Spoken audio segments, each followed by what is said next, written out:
Time management doctor Sudhir Dikshit यांच्या या पुस्तकाच्या भाग 4मध्ये सर्व प्रेक्षकांचे पुन्हा एकदा मनापासून खूप खूप स्वागत. चला तर मग सुरू करूया.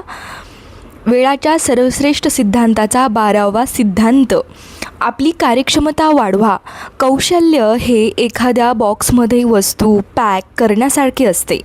चांगल्या प्रकारे वस्तू पॅक करणारा माणूस चुकीच्या पद्धतीने पॅक करणाऱ्या माणसापेक्षा दुप्पट वस्तू पॅक करू शकतो.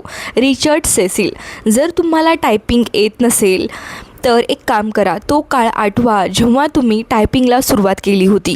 तेव्हा तुम्ही किती वेगाने टाईप करत होता. समजा 5 शब्द प्रति मिनिट असेल, आता काय स्थिती आहे?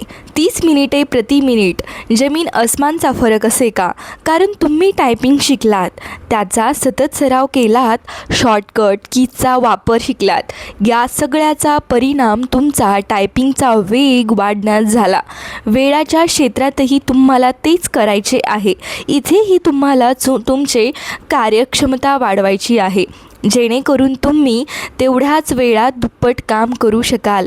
म्हणून वेळाच्या सर्वश्रेष्ठ उपयोगाचा 12वा सिद्धांत आहे, आपली कार्यक्षमता वाढवा. आपली कार्यक्षमता वाढवायची असेल तर तुम्ही निवडलेल्या क्षेत्रात तुम्हाला सतत काहीतरी शिकत राहावे लागेल आणि नवीन नवीन मार्ग शोधावे लागतील. त्या मार्गांचा उपयोग करून तुम्ही अधिक चांगल्या प्रकारे, अधिक वेगाने आणि अधिक क्षमतेने काम करू शकाल. यासाठी तुम्हाला त्या क्षेत्रातल्या अधिकारी व्यक्तींना भेटून त्यांची कामाची पद्धत बघावी लागेल, त्यांचा सल्ला घ्यावा लागेल. तुम्ही निवडलेल्या क्षेत्राच्या सेमिनार्सना जाऊन किंवा त्यासंबंधीची पुस्तके वाचून आपले ज्ञान वाढवू शकता. सगळ्यात महत्त्वाचे साधन म्हणजे इंटरनेट वापरून, त्या ज्ञानभांडाराचा वापर करून आपली कार्यक्षमता वाढवू शकता. कार्यक्षमता वाढवण्याची पहिली अट म्हणजे इच्छा. तुमच्यामध्ये तशी जबरदस्त इच्छा हवी. बहुतांश लोकांची हीच अडचण असते. आपल्यापेक्षा दुसरी व्यक्ती अधिक सक्षम असू शकेल हे मानायलाच त्यांना अहंकार तयार नसतो. त्यांना असे वाटते की ते जेवढ्या गोष्टी करतात त्यापेक्षा जास्त होणारच नाही. त्यांच्यापेक्षा तुलनेने कमी आवाका असलेल्या लोकांशी तुलना करून ते स्वतःचे श्रेष्ठत्व सिद्ध करतात. कार्यक्षमता वाढवण्याची दुसरी अट आहे ज्ञान. आपली कार्यक्षमता कशी वाढेल याचे ज्ञान तुम्हाला पाहिजे. याबद्दल थोडा विचार करावा लागेल. त्या क्षेत्रातल्या तज्ज्ञ व्यक्तीकडून शिका, पुस्तके वाचा, सेमिनारला जा. जर तुम्हाला तुमची क्षमता वाढवण्याची इच्छा असेल आणि त्या दिशेने कष्ट घेण्याची तयारी असेल तर तुम्हाला नक्कीच मार्ग सापडेल. प्रार्थना अशी करा जणू सगळे काही ईश्वरावर अवलंबून आहे. काम असे करा की सगळे काही तुमच्यावर अवलंबून आहे. Saint Augustine. समजा कुणाला तरी रविवारी सकाळी आठवड्याची भाजी आणायची आहे, वाना सामान आणायचे आहे, मित्रासोबत ब्रेकफास्टला जायचे आहे आणि मुलाचा अभ्यास घ्यायचा आहे. तर महाशय आधी मित्राबरोबर जातील, मग घरी येतील, पिशवी घेऊन पुन्हा बाजारात जातील, येऊन मुलाला शिकवतील. शिवाय आज आपण किती काम केले असंही त्यांना वाटेल. जर त्या व्यक्तीने स्वतःचे गुणगान गाण्याऐवजी आपली क्षमता वाढवण्याकडे लक्ष दिले तर तिच्या लक्षात येईल की थोडी हुशारी वापरली आणि कामांचा क्रम बदलला तर ती वेळाची बचत करू शकते. सर्वात आधी मुलाचा अभ्यास ठरवावा. थोडी शिकवून त्याला स्वाध्याय करायला द्यावा. पिशवी घेऊनच बाहेर पडावे. वाण्याकडे सामानाची यादी देऊन त्याला सामान घरी पाठवायला सांगावे. मित्राबरोबर ब्रेकफास्ट करून येताना भाजी आणावी. याला म्हणतात कार्यकुशलता. तेवढ्याच वेळात कितीतरी अधिक कामे करण्याची क्षमता. जीवन 10 गिअरच्या मोटरसायकलप्रमाणे असते. आपल्यापैकी बऱ्याच लोकांकडे असे गिअर्स असतात, त्यांचा वापर आपण कधीच करीत नाही. Charles shoes. दुसऱ्यांशी, विशेषतः आपल्यापेक्षा कमी सक्षम लोकांशी तुलना करण्याने काही फायदा होत नाही. जर तुलनाच करायची असेल तर आपल्यापेक्षा अधिक सक्षम लोकांशी करावी. याहीपेक्षा अधिक योग्य मार्ग म्हणजे आपल्या पूर्वीच्या कामाची त्याची तुलना करावी. त्यावेळी असा विचार करा की जर काल हे काम मी 1.5 तासात केले तर आज मी तेच काम 1.25 तासात कसे करीन. मात्र ते करताना कामाच्या गुणवत्तेत फरक पडणार नाही याची काळजी घ्या. वेळ वाचवण्याच्या गडबडीत काम बिघडायला नको. कमीत कमी वेळात सर्वोत्तम काम करणे हे तुमचे लक्ष असले पाहिजे. कारण प्रत्येक क्षेत्रातील सर्वात यशस्वी व्यक्ती अशा प्रकारे काम करते. तुम्ही आयुष्यावर प्रेम करत असाल तर मग वेळ वाया घालवू नका. कारण वेळ वाया घालवणे म्हणजे आयुष्य वाया घालवण्यासारखे आहे.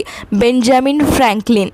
वेळाच्या सर्वश्रेष्ठ उपयोगाचा 13वा सिद्धांत. डेडलाईन निश्चित करा. जर शेवटच्या मिनिटाची डेडलाईन नसती तर बऱ्याचशा गोष्टी झाल्याच नसत्या. डेडलाईन म्हणजे वेळाची शेवटची मर्यादा. जुन्या काळी जेलच्या 4 बाजूंभोवती एक रेघ आखलेली असायची. त्याच्या बाहेर गेल्यावर कैद्यांवर गोळ्या झाडल्या जायच्या. त्या रेषेला डेडलाईन असे म्हणत. आजकाल डेडलाईन ओलांडली तर तुमचा जीव जाणार नाही, पण तुमची प्रतिष्ठा आणि करिअरमधील बढतीची संधी जरूर जातील. म्हणून डेडलाईनचे गांभीर्य ओळखा.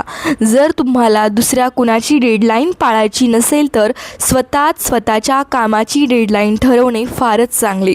एखाद्या कामाला किती वेळ लागेल याचा विचार करा. आणीबाणीसाठी थोडा अवकाश ठेवा आणि काम पूर्ण करण्याची शेवटची तारीख म्हणजेच डेडलाईन निश्चित करा. सुरुवातीला थोडा त्रास होईल, पण मग डेडलाईन किंवा त्याच्या आतच काम पूर्ण करणे तुम्हाला जमू लागेल. डेडलाईन निश्चित करणे एक अशी लाभदायक सवय आहे की ज्यामुळे तुम्ही जीवनाच्या प्रत्येक क्षेत्रात वेगाने प्रगती करू शकाल. डेडलाईनमध्ये असे काय आहे की ज्यामुळे तुमची क्षमता वाढते आणि वेगाने काम पूर्ण करू शकता. सगळ्यात महत्त्वाची गोष्ट म्हणजे तुम्हाला एक स्पष्ट लक्ष मिळते. लक्ष असेल तर आपण काम वेगाने करू शकतो हे आपण जाणतोच. दुसरी गोष्ट म्हणजे आपण त्यासाठी एक योजना बनवतो आणि त्यानुसार काम करण्यासाठी स्वतःला शिस्त लावतो. तिसरे, डेडलाईनमुळे तुमचे लक्ष त्यावर केंद्रित राहते. त्यामुळे तुम्ही काम वेळात जलद गतीने पूर्ण करण्याच्या दृष्टीने नवीन उपाय शोधता. तुम्ही तुमच्या जीवनात याचा अनुभव घेतला असेल की जेव्हा तुम्हाला डेडलाईन दिली जाते, हे काम अमुक वेळात पूर्ण करायचे आहे असे सांगितले जाते, तेव्हा तुमचे मन तन त्यातच व्यग्र होत असते. तुमच्यामध्ये एड्रिनलिनचा स्त्राव तयार होतो आणि आळस पळून जातो. तुम्ही सक्रिय होता, सतर्क होता आणि मनापासून कामाला लागता. हे काम वेळात झाले नाही तर तुम्ही अडचणीत याल याची तुम्हाला कल्पना असते. तुम्ही सकाळी लवकर उठता, रात्री उशिरापर्यंत काम करता, तुमची झोपही कमी होते, कमी वेळ वाया जातो आणि अशा तऱ्हेने वेळात काम पूर्ण करता. यासाठी आपण एक उदाहरण लक्षात घेऊ.